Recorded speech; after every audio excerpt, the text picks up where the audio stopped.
Meeting के लेके जानना चाहेंगे इनको, जो बाहर से आए हुए इनके पदाधिकारी वेलफेयर पार्टी के सोसाइटी कैमरामैन से निवेदन है कि एक बार वेलफेयर पार्टी का की फोटो दिखाना कष्ट करे।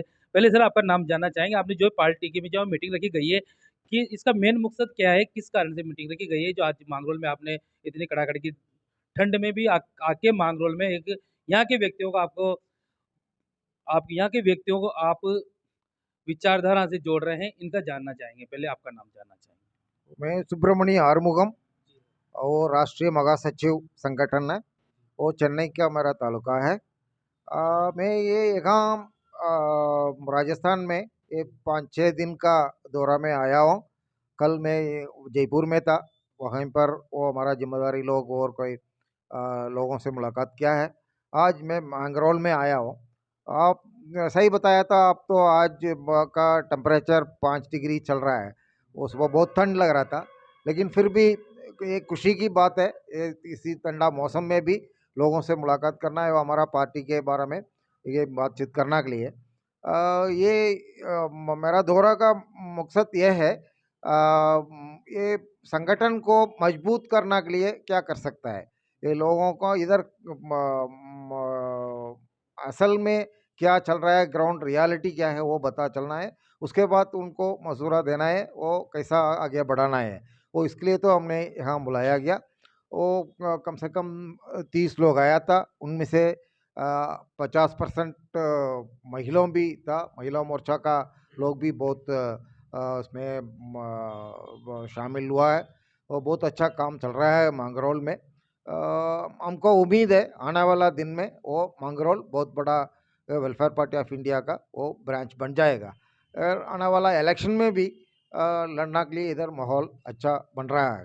सर अभी इस वक्त जो भी कांग्रेस और बीजेपी के व्यक्ति, तो कांग्रेस की पार्टी बीजेपी पर थोप रही है और बीजेपी कांग्रेस को भी थोप रही है कि आपने महंगाई ज्यादा बढ़ा दी, आपने वो कर दिया, तो उसमें आपका आपकी वेलफेयर पार्टी का क्या मोल रहेगा, क्या रहेगा उसमें?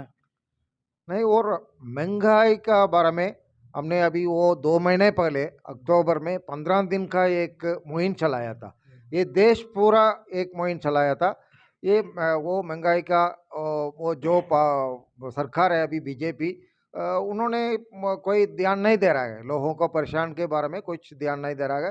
पेट्रोल डीजल वगैरह दाम बहुत बढ़ गया, वो बाकी बुनियादी चीज़ का दाम पूरा ये आसमान तक पहुंच गया।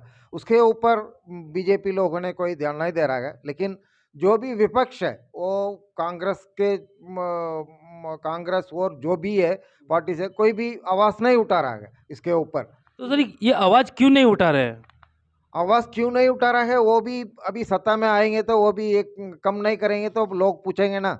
अभी कोई आवाज़ उठाएंगे, फिर बाद में सत्ता में आएंगे तो वो भी प्रॉब्लम हो जाएगा उनको। तो मेरा विचार है कि आपके जैसे वेलफेयर पार्टी के सदस्य हैं जो आपके जो चुनाव लड़ने के बाद में जो जीत जाते हैं, तो ये से कि कांग्रेस बीजेपी की तरफ हो जाए, तो उसका आप क्या कहना चाहते हैं उस पर?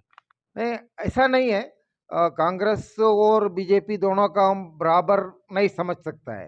नहीं नहीं, वो समझने का बात नहीं है कि जिस प्रकार से अभी जो कांग्रेस ने या बीजेपी ने, दोनों पार्टियों ने महंगाई कम करने के लिए वो कर उनके प्रधानमंत्री या उनकी पूरी टीम जिताई, बीजेपी वाले ने महंगाई के मामले पे बात करके हुए, तो फिर भी उन्हें आज उस बात पे ध्यान नहीं दे रहे। इसी प्रकार तुम्हारे सदस्य वेलफेयर पार्टी के सदस्य यदि इस मुद्दे को लेकर महंगाई के मुद्दे को कम करेंगे, यदि उस मुद्दे पे वो तुम्हारी सरकार बनाते हैं, तुम्हारे सदस्य जीतते हैं, तो उसमें मान लो फिर आगे जाते हैं, लेकिन तुम्हारी सरकार के तुम्हारे सदस्य, तुम्हारी वेलफेयर पार्टी के सदस्य ने वे महंगाई कम नहीं करेंगे, तो आप क्या कहेंगे उसके मामले में? नहीं, जो भी सत्ता में आएंगे वो किसी भी पार्टी है, वो जनता को खिलाफ कोई कानून बनाएंगे, जनता के खिलाफ कुछ पॉलिसीज बनाएंगे तो वेलफेयर पार्टी ऑफ इंडिया ने उसको खिलाफ तो हम संगठन खड़ा कर देंगे, आंदोलन चलाएंगे। कोई है, वो कोई कांग्रेस है, बीजेपी है, कोई भी वो सत्ता में आएंगे, वेलफेयर पार्टी ऑफ इंडिया जनता को कोई परेशान है उसके ऊपर हम तो मैदान में आ जाएंगे। जानना चाहेंगे आपसे, नाम जानना चाहेंगे, पहले आपका नाम जानना चाहेंगे, जो आप इस वक्त श्रीमान ने बताया उसमें आप क्या कहना चाहते हैं, और आपका हमारी तुम्हारी वेलफेयर पार्टी के ऊपर आपका क्या रहेगा?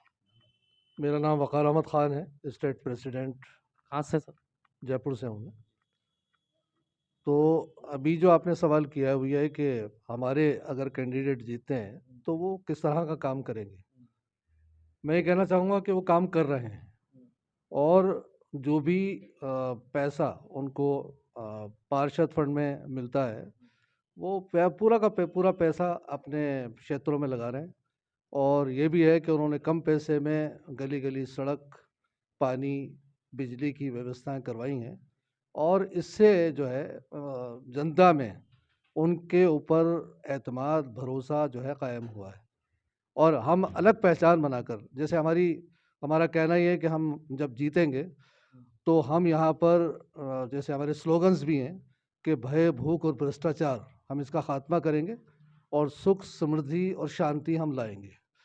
तो इन्हीं नारों के साथ हम चल रहे हैं। एक बात मैं कहना चाहता हूँ कि हाँ, पार्टी की जो विचारधारा है, उसके अंदर वैल्यू बेस्ड पॉलिटिक्स, यानी जो अक़दार पर मबनी, मूल्यों पर आधारित राजनीति हम करना चाहते हैं और कर रहे हैं। हम दूसरी पार्टियाँ, अब जैसे कि इलेक्शन कमीशन के ज़रिए मालूम होता है कि 2800 से ज़्यादा पार्टियाँ देश के अंदर रजिस्टर्ड हैं। लेकिन वेलफेयर पार्टी ऑफ इंडिया जो है, वो अलग से काम करके, एक अल्टीमेट काम करके, एक यूनिक काम करके बताना चाहती है कि वाक़ई हम इस देश को जो है वेलफेयर स्टेट बनाना चाहते हैं और उसके लिए हमारे जो भी कैंडिडेट जीतते हैं, वो उसी तरह काम करने की कोशिश करते हैं। वो केरल से लेकर के और आपके राजस्थान तक उसी तरह हमारे जीते हुए पार्षद या जीते हुए लोग जो है काम कर रहे हैं। आपने देखा कि आज वेलफेयर पार्टी के जो पदाधिकारी सबने बात की है, उन्होंने बताया कि कितना ही महत्वपूर्ण विचार सवाल किया है इनसे मैंने। तो आज इन्होंने बताया कि जिस प्रकार कांग्रेस और बीजेपी के जितने भी वादे करके आज वो भूल जाते हैं। तो उन वादों को भी ये याद करके, उन वादों पे भी सवाल करके और उन वादों को भी याद करके ये व्यक्ति उस पे काम करेंगे, ना कि महँगाइयों पे काम करना। और जितनी भी महँगाई आज राजस्थान के अंदर, हिंदुस्तान के अंदर आसमान छू रही है, उस पे पूर्ण तरह से काम करेंगे। यदि वेलफेयर पार्टी के यहाँ